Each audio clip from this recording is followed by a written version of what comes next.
Hi everybody, I'm Chef Ryan Jennings and you're watching Plant Powered here on Eat This TV. Today we are going to focus on one of my favorite types of things to cook, pastas. We've got some wonderful dried pastas here. The first is a gluten-free brown rice pasta from Tinkyata. They make a wonderful product that we use at Sweet Pea for all of our gluten-free pasta needs. It's made out of whole brown rice flour, so it's a whole food, not losing any of the fiber or any of the nutritional value that you find in white flour pastas, and it just fits in nicely with our whole food plant-based ethos. The second pasta is from Sfoglini. They use mostly New York State and American grains, and this is a whole wheat pasta that's made with hard red wheat and durum semolina pasta flour, rather. And we love the texture, we love all the cool shapes, and we use those.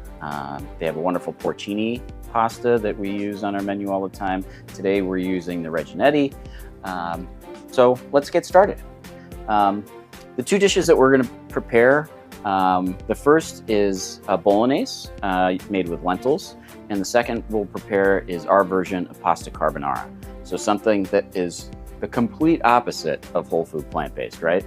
So something that typically includes egg yolks, pecorino cheese, and guanciale. So a cured pork product made from the jowl.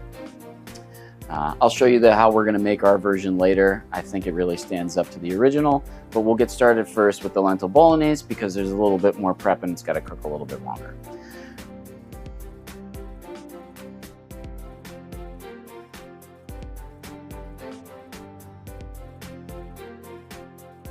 So we're going to start out by preparing our aromatics, our mirepoix here. So we've got a little bit of celery, some carrot, a little bit of fennel, also some parsnips. So for our celery here, I'm just going to get a little bowl for trimmings here. We'll just keep those over here, and then we're just going to cut this down into a very fine dice. We want this to be about the same size as the lentils.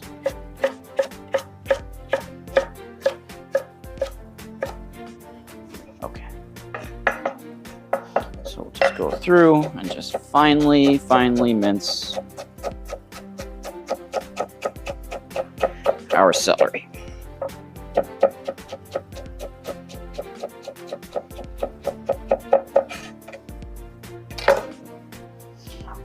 Grab another little bowl for these. So all of this is going to cook at the same time, so no need to separate the ingredients. We can just put them all together.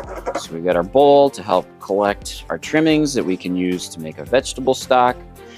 I just like to keep a big Ziploc bag in the freezer. And once it's all full, it's time to make vegetable stock. That way, save yourself some money at the grocery store. That stuff's usually like $5 a quart. And you're just using things to have less waste. We're just going to trim our carrot down here and cut it into about 1/8 of an inch dice. The French call this shape brunoise.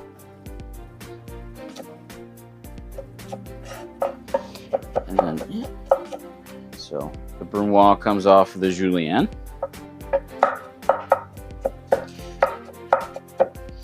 When I was a younger chef, I'm still young, we had to cut quarts and quarts and quarts of this stuff to refine our knife skills. And one of the restaurants I first worked at in Rochester, New York, was called the Rio Bamba. And the chef and owner there, Jay Cohen, was the right-hand man of one very famous chef, David Bouley, who unfortunately just passed recently. And he told me a story. They also made their cooks chop quarts and quarts of brunoise. And then the chef, David, would just come up to the station of those young cooks, stick his hand in the quart, have a little snack, look at them and say, "Oh, I just like it better that way." Professional kitchens aren't always the nicest places. And that's something we've tried to remedy at Sweet Pea by creating a better working atmosphere, a little less pressure, but no diminishment of the quality of the food. As you can see, we'll just cut this all down here. Very fine mince. If you don't feel like practicing your knife skills, you could certainly just throw all these things in the food processor and pulse them down that way. Certainly no problem with that. But I just feel at home with a knife in my hand. And I like to show everybody the proper way to do things first, and then if you want to substitute, some time-saving measures at home, perfectly okay. Okay, so we got a parsnip here. Not going to need all of this, so I'm just going to take what I need from it, and then we will peel this as well. We save these peelings for stock and the trimmings as well. But we don't do that with everything. Really, the only ones we do it with are parsnips, carrots, and celery root. When it comes to turnips or squashes, things like that, they don't have the best flavor, and so we will just put those in our compost bin. We use a wonderful service in Rochester called Impact Earth Organics. They do a wonderful job, commercial and residential composting. More and more municipalities now are offering that just as part of your weekly garbage service. And more and more companies are opening up to fill the void where municipalities haven't yet. And I highly recommend it. You create much less garbage. If you're a gardener, they'll return a nice bag of compost for you to add to your garden. And just better for the earth, better for you. Couldn't recommend it any more highly. Okay, so we got our parsnips here as well.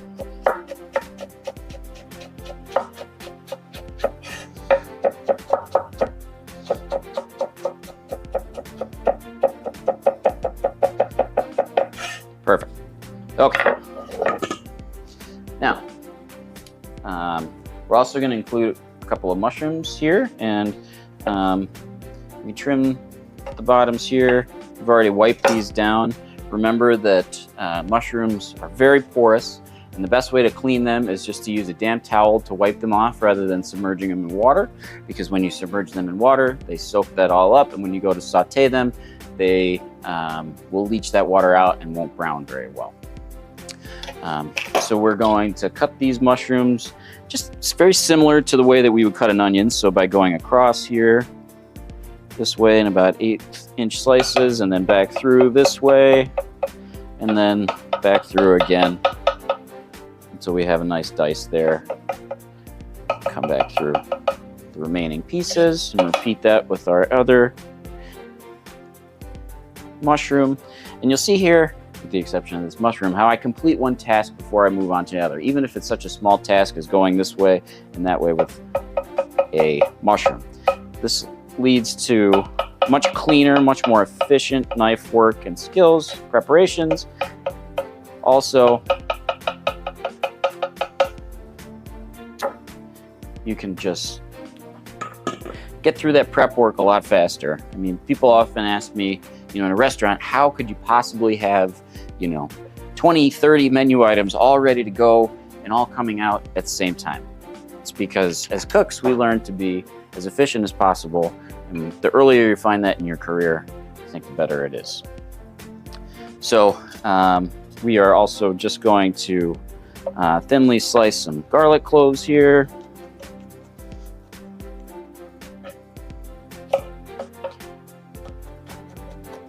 And, it's important when cutting vegetables and garlic in particular to try to cut it the least amount possible for for the best possible result in your dish. So instead of chopping away, leaving all of the moisture from the vegetable on the board, you want to cut it only a few times so that we can extract the maximum flavor from it.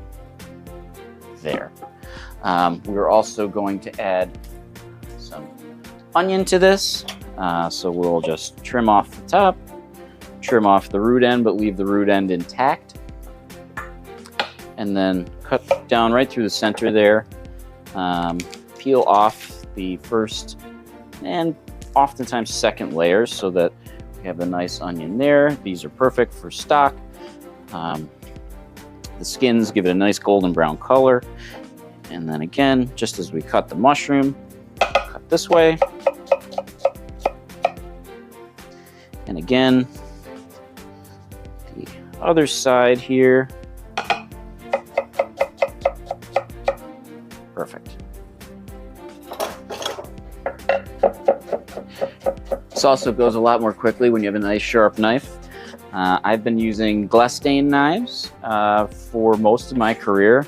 They hold a wonderful edge. And they also have this nice double hollow ground finish on the one side. It helps it move smoothly through vegetables, slicing, and the like. You can find them online at their website or at Corinne.com, which is another wonderful knife seller here in New York City. Okay. So this is about all we need to do in terms of prep for this dish. So now we're going to go to the stove and start to prepare it. So when we come back, you'll get to see exactly what we do. Okay, great. So now we're going to prepare the lentil bolognese here at the stove. We've got a nice cocotte that we've warmed up here. And then we've got our vegetable broth that we're going to add along with all of our aromatics. I also added a little bit of chopped rosemary and thyme to this as well. And so here we're just going to cook this down until it's softened a little bit. Since we chop these vegetables so finely, it's going to cook pretty quickly. So we can still keep that up on high heat, add a little bit more of our vegetable stock. And then stir as we go here. I'm just going to add a little bit of sea salt at this point. Adding salt at the beginning of the cooking process for vegetables here is nice because it helps draw out the moisture that's in the vegetables on their own. And that speeds up the cooking process a little bit. And also you just want to taste as you go and season a little bit as we go. We try to keep the salt content down in whole food plant-based cooking, but you know, sometimes a little bit more salt tastes a little bit better. And as long as you're not combating a low sodium issue, you know, you season it to your taste. We're also going to use a little bit of tamari in this, so gluten-free soy sauce. It's not going to taste like soy sauce per se, but it's going to have that umami flavor that kind of punches it up for us. Okay. So now I'm going to take a little bit of tomato paste and add it in here. This is like a double concentrated tomato paste. And what this is going to do is cook down with the vegetables. It'll turn kind of a brick color. And that, again, tomatoes are high in glutaminates, which impart that umami flavor. Same as the mushrooms. And so we'll get a real depth here just from that. And so just as these begin to soften, we'll see our tomato paste turning a nice brick color. And we'll be ready to add our lentils. More than we need here. But just kind of mix it in so that you have kind of equal parts lentils and vegetables. Obviously, once we add more liquid to this, the lentils are going to expand. They about double in volume. So we'll have a nice amount of ragu here. Probably enough for 4 to 6 portions. I've also thrown a fresh bay leaf in here. If you can find fresh bay leaves, they're usually in a good quality grocery store, you can find them in the produce section. They have a much better flavor than the dried ones, but if you can only find the dried ones, that's perfectly fine. Now that the liquid is reduced down here, we're going to add a little bit of white wine.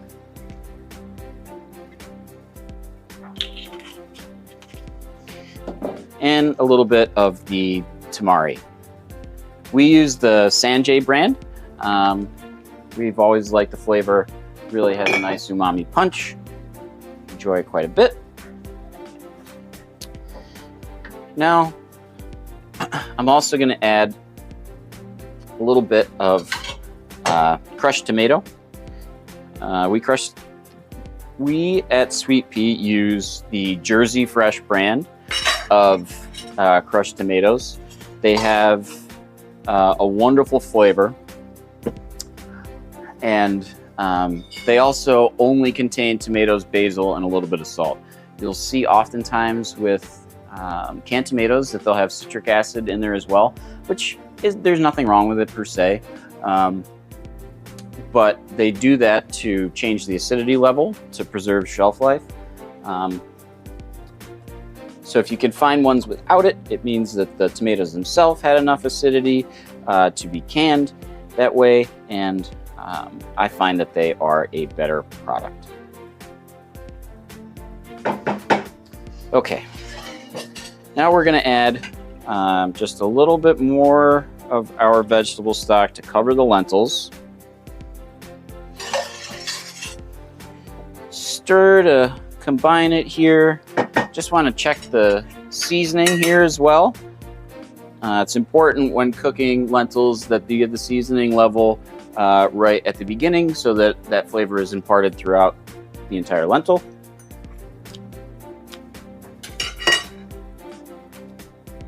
That is very good.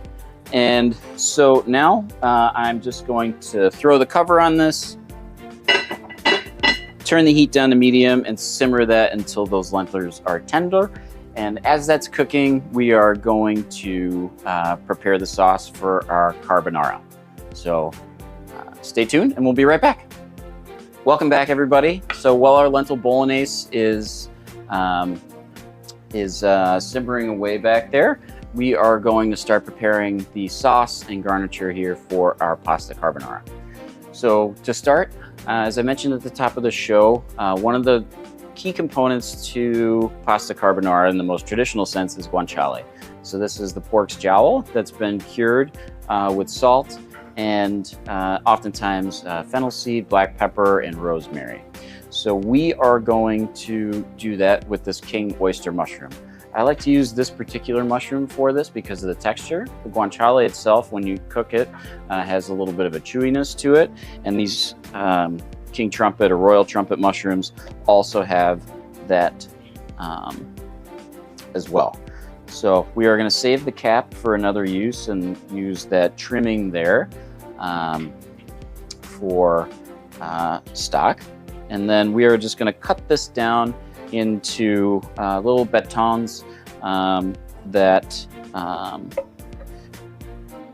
will look kind of like lardons. I don't know if you've ever been to a French bistro and had the famous salad frisée au lardon, but that's what we'll be doing roughly with these. And they are going to cut them a little bit bigger than I want them to be at the end. So these are about 1/4 inch by 1 inch, and we're doing that because they are going to shrink down when we put them in the oven.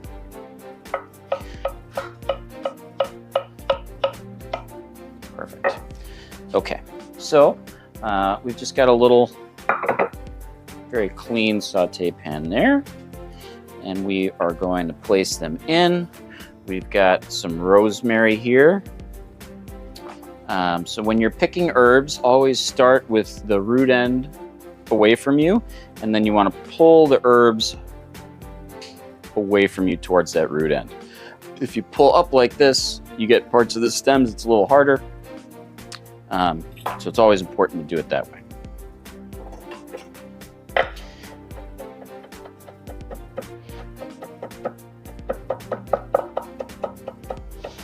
Just mince this up finely.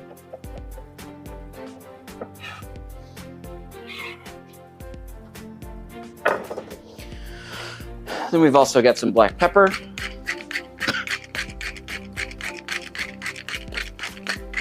Use a fair amount. Great, and then we're also gonna grab a little bit of tamari and also just check on our lentils quickly to make sure we're in good shape. Oh, it smells delicious.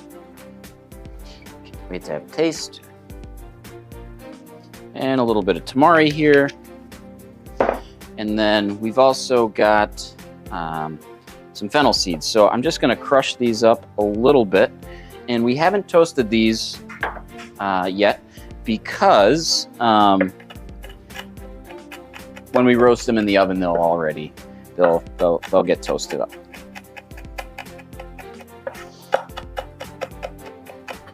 I love fennel seeds. And fennel in general. I try to sneak them in anywhere it's appropriate and sometimes places where it isn't. Just crush them up a little bit with our pan there. Perfect. And then I'm gonna throw these into a 450-degree oven for 10 to 15 minutes until they get nice and brown and caramelized. And as I do that, we'll take a quick break and then I'll be right back to show you how to make our pasta carbonara sauce. So we're back here and I'm gonna put together our carbonara sauce. So traditionally, what this would be is some egg yolks, some pecorino cheese, and then a bit of the pasta water from cooking the pasta. So we're gonna do things a little bit differently. So obviously the egg yolks and the cheese give the sauce a creaminess. So to achieve that, we're going to use some tofu and some cashews. Pecorino cheese has sort of a tang to it. And the age of the cheese also leads to a certain complex flavor profile. So to achieve that, we're going to use a little bit of the Miso Master organic miso and some sauerkraut. I know that sounds a little bit crazy. We're not going to use a ton of it. It's not going to be like Oktoberfest in here, but a little bit of it is going to give that sort of pecorino tang.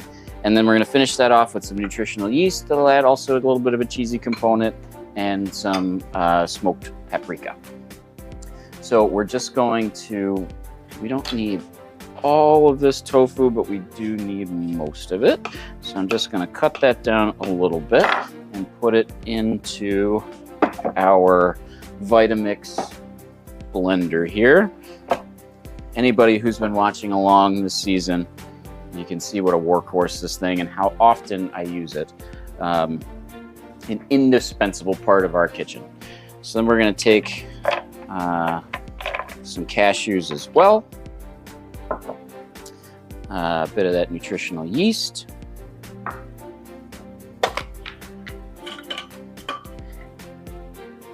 Some miso. This stuff is pretty strong flavored, so a little bit goes a long way.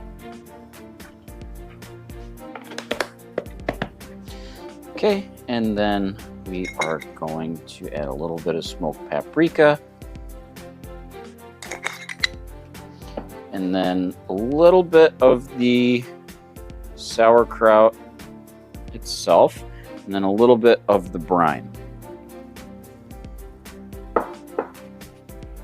And we've got a little sea salt. Don't too much now, you can always add a little bit more later. And then we're gonna add a little black pepper now, and then we're also gonna add a little bit of black pepper when we finish the dish, because black pepper is another key component of carbonara. Okay, so we've got a mixture here of a little bit of water and then some more of the aquafaba. So that's just the liquid left from cooking beans. It's also the same that you'd find in a can of beans. So if you just strain off some chickpeas or something like that, that's what you find here. Just add that in. And now we are just gonna blend this up. And as soon as that's done, we'll be ready to finish both our pastas. So join us in just a few moments. Hey, welcome back everybody. We're getting ready to finish both of our pastas. We dropped the sfogliati reginetti into boiling salted water about 3 minutes ago. So we've just got a couple more minutes left. Just gonna check it here now. Yep, we're just about there with that. Our lentil bolognese has been simmering here for about 25 minutes. The lentils have just become tender. We've got our king oyster mushroom guanciale fresh out of the oven, sitting there, and we're just about ready to finish things up. The one thing our bolognese needs, another traditional part of a bolognese would be milk. So what we've got here is a little bit of almond milk mixed with a little bit of potato starch. It's going to help thicken our sauce and also cream it out just a little bit. So I'll just add that in now. And so that starch is going to thicken this up a little bit already with like the naturally occurring starch from the lentils. And this just smells incredible. Meanwhile here, I'm just going to take a little bit of our vegetable broth that we just keep around here and add it to our guanciale there. And I'm going to use that to just deglaze the pan. So you've got a little bit of the mushroom scraping here. I'll move this over. It's a little easier to see. So we've just going to deglaze that a little bit. And there you can see all of that nice brown liquid around the outside. That's a whole lot of flavor that we do not want to lose. So we'll just turn this up here and reduce that down. Meanwhile, we can check our pasta. Got one of these nice spiders here. Oh, just tell that's just going to need another minute to cook.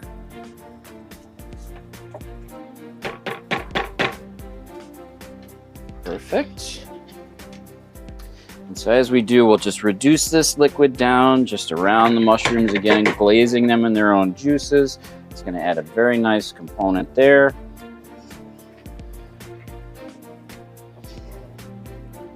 Our bolognese sauce is ready, so we're just going to turn the heat down a little bit and remove our bay leaf. And what I'm also going to do here is actually just remove this from the heat entirely, place it over here, and grab our another saute pan. And so this way we can just heat what we need for this one dish. Get a little bit of our bolognese sauce there. Got our mushrooms are glazing nicely. So our pasta, we want it nice and al dente. So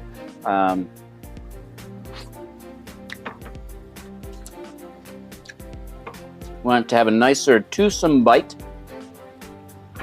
that we're going to add here. And we're just going to use the same pasta for both of these dishes. And we'll pull the rest of it out here. And we can have that for another use. Or to feed this wonderful crew that's filming our show today. Didn't think I was just doing this by myself, did you? Okay, so we are going to add a small ladleful of our vegetable stock to this. And then we're going to take our carbonara sauce sitting here in our Vitamix blender and add that in there as well to just cream that out. I'm actually just going to add a touch to the bolognese as well, just for another little bit of creaminess here.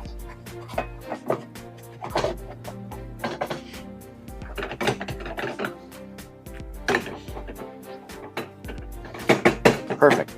So these are just about ready to go. Join us back in a second here and we'll get them all plated and ready to eat. Welcome back, everybody. Our pastas are ready. We're just going to put on the finishing touches and take them to the plate. One thing I wanted to add to our carbonara, this is completely not traditional, but it's just a little bit of broccoli. And what we're going to do is just shave right off the top of the florets so that this will almost like cook instantly when we add it to the carbonara. These cruciferous vegetables are so good for you, and I think that the sweetness of the broccoli pairs well with the sauce that we're going to have. What we're also going to do is just cut up a little bit of parsley. So we've got here, we'll just put this into a fine chiffonade.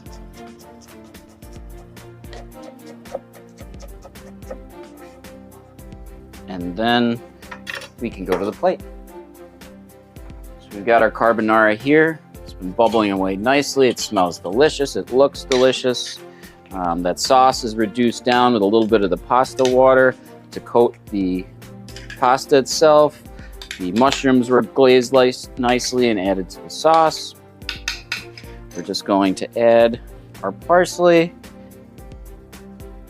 our broccoli. As I said, that's just going to kind of cook instantly because we're just using the very tips of the florets. It's also going to add a nice textural component to the dish.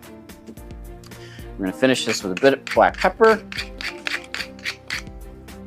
All right, so we've added in our parsley and a little bit of the broccoli to our carbonara. I'm actually just going to take a little splash of vegetable stock here.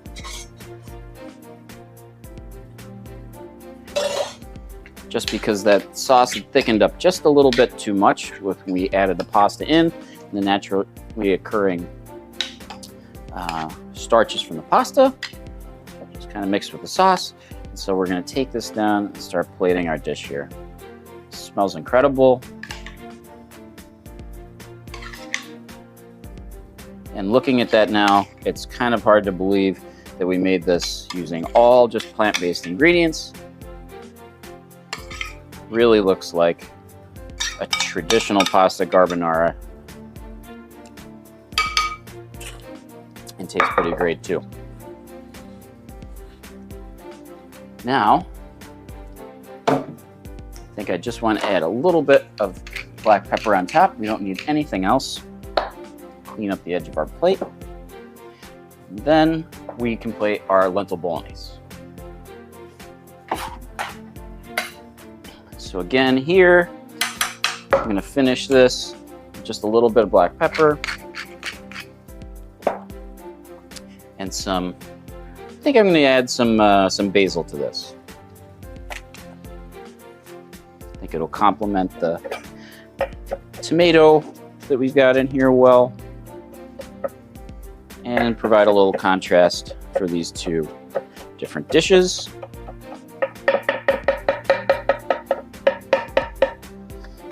Basil is a very soft and tender herb, so you do want to be careful when cutting it to just be gentle. And again, I'm just going to add a splash of our vegetable stock to this,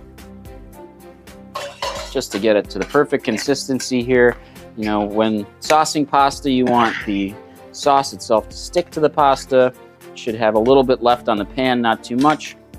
It should be thick enough that if you run your finger through the back of the spoon, that it'll hold the line there. The French call that nappant, but that's a nice sauce consistency. And then we'll use that to plate our lentil bolognese. And this is just sort of a nice lunch portion or a nice sort of appetizer portion sized here. Perfect. So with this, maybe we'll add a little bit of parsley, just a few torn leaves over the top.